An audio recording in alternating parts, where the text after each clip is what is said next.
Hello good morning friends. வாங்க இன்றைக்கி நம்ம எம்வி விலாக்ஸ் ஆஃப் மலர்விழி சேனலில் பார்க்க போகிறது சூப்பரான ப்ரெட் புட்டிங்க. இந்த ப்ரெட் புட்டிங்கி அவ்வளோ சிம்பிளாக 10 நிமிஷத்தில் செய்கிறதுங்க. ஈஸியாக செஞ்சிடலாம். என்னென்ன பொருள் போட்டு எப்படி செய்யலாம்னு சொல்லி பார்க்கலாங்களா? வாங்க வீடியோக்குள்ளே போகலாம். பாருங்கள், ஒரு 3 ஸ்பூன் கஸ்டர்ட் பவுட்ரு பாலில் கரைச்சி எடுத்து வச்சுருக்கேங்க. அதுக்கு நல்லா கட்டி இல்லாமல் கரைச்சி எடுத்து வச்சுக்கோங்க. ஒரு 4 ஸ்பூன் சர்க்கரை எடுத்து வச்சுருக்கேன். 4 ஸ்லைஸ் ப்ரெட்டு, அந்த ஒன்று மெலிசாக இருக்கிறது மேல் பக்கத்துங்க, அது வேண்டியதில்லை. இந்த 4 ஸ்லைஸ் ப்ரெட் எடுத்திருக்கேன்.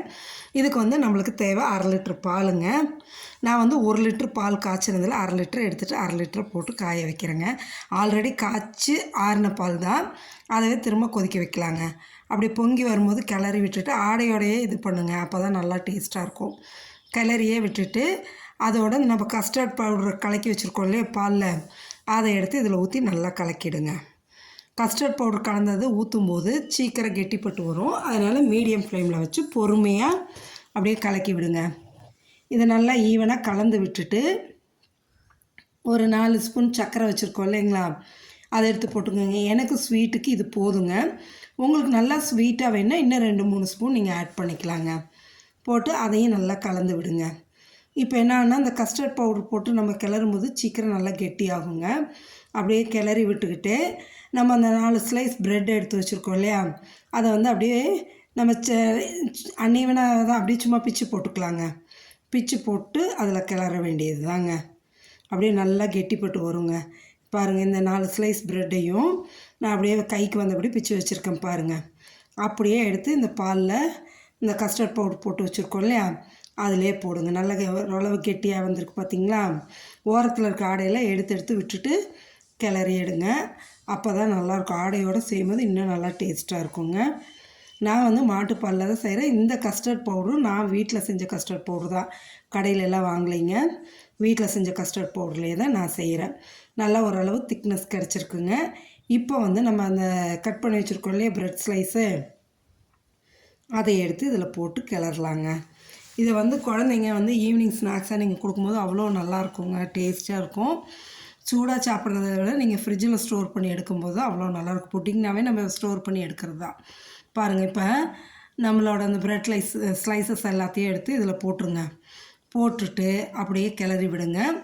பொறுமையாக கிளறி விட்டிங்கன்னா நல்லா அந்த ஸ்பூன் கரண்டியை வச்சு அமுத்தி கிளறி விடுங்க.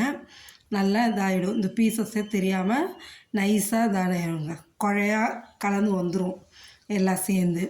இல்லை அப்படின்னா நீங்கள் அப்படியே விட்டுட்டு கூட நல்லா ரூம் டெம்பரேச்சர் வந்ததோ அதுக்கப்புறம் ஆற வச்சு மிக்சியில் போட்டு ஒரு ஓட்டு வெட்டி எடுத்துட்டிங்கனாலும் உங்களுக்கு நைஸ் ஆகிடும். நான் இன்றைக்கி மிக்சியிலலாம் போட்டு அடிக்கலைங்க. இப்படியே கிளறி எடுத்துகிட்டு அப்படியே அமுத்தி கிளறும்போது நம்மளுக்கு சுத்தமாக பீசஸே இல்லாமல் மிக்சியில் அரைச்ச மாதிரியே வந்துடுங்க. அது இந்தமாரி கிளறி எடுத்து ரூம் டெம்பரேச்சருக்கு வர வைக்கணுங்க. ஆறணும், சுத்தமாக ஆறணும். செய்கிறதான 10 நிமிஷத்தில் செஞ்சிடலாங்க. ஆனால் நம்ம புட்டிங்க்கு ஃப்ரீசரில் வச்சு 3 மணி நேரம் வச்சு எடுத்தால் தான் நல்லா ஃப்ரீஸ் ஆகி எடுத்து சாப்பிட்றதுக்கு அவ்வளோ நல்லா இருக்குங்க. பாருங்கள், இப்போ நம்மளுக்கு ரெடி ஆகிடுச்சிங்க. இதை எடுத்து ஆற வச்சுட்டு எடுத்து ஒரு பவுலுக்கு மாற்றிக்கலாங்க. நான் இப்போ ரூம் டெம்பரேச்சருக்கு வந்துச்சுங்க, சுத்தமாக ஆறிடுச்சு. அதை எடுத்து இந்த சின்ன பவுலில் மாற்றிக்கிறேங்க. பாருங்கள், பீசஸே இல்லாமல் நான் கரண்டியால் அமுத்தி கிளறும் போதே உங்களுக்கு எல்லாமே ஸ்மாஷ் ஆகி வந்துருச்சுங்க. இதை நம்ம அப்படியே ஆற வச்சு மிக்சியில் போட்டு எடுத்தாலும் இந்த அளவுக்கு தான் வரும். நான் அதனால் இப்படியே செஞ்சுட்டேன். நீங்களும் உங்களோட சாய்ஸுங்க, மிக்சியில் போட்டு அடித்து எடுத்தாலும் எடுத்துக்கலாம், இல்லை இப்படியே இது பண்ணலாம். இப்போ நான் ஃப்ரிட்ஜில் 1 மணி நேரம் தான் ஸ்டோர் பண்ணி எடுத்துருக்கேங்க.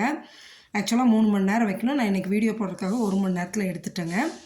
எடுத்துகிட்டு அப்படி பாருங்கள், கரண்டியை வச்சு எடுக்கும்போது அப்படி சூப்பராக வருதுங்க ஸ்கூப்பு. எடுத்து சாப்பிட்டா அவ்வளோ டேஸ்டியாக யம்மியாக இருக்குங்க. நீங்களும் செஞ்சு சாப்பிட்டு பார்த்துட்டு எப்படி இருக்குன்னு சொல்லுங்கள். மறக்காமல் நம்ம சேனலை சப்ஸ்கிரைப் பண்ணுங்கள், லைக் பண்ணுங்கள், ஷேர் பண்ணுங்கள். தேங்க்ஸ் ஃபார் வாட்சிங் ஃப்ரெண்ட்ஸ்.